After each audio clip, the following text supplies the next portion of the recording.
এই যে আজকে আমরা দুপুরে বানাবো কাঁকরোল দিয়ে পুর। এটা বানাতে হলে অনেক একটু পরিশ্রম আছে, কিন্তু খেতে অনেক স্বাদ।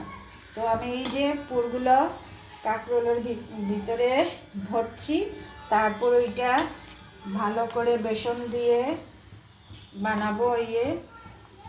একটা গ্রেভি বানিয়ে তারপর ওটার মধ্যে চুবিয়ে চুবিয়ে তেলে ভাজবো।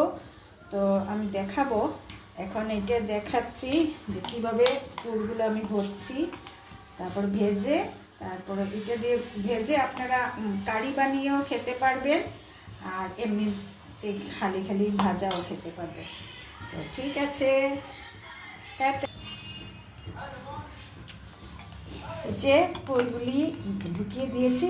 এখন এইটা ভেজে বেসনে বানিয়ে তারপরে এখন এটা আমি দেবো কড়াতে, ভাজবো। এই যে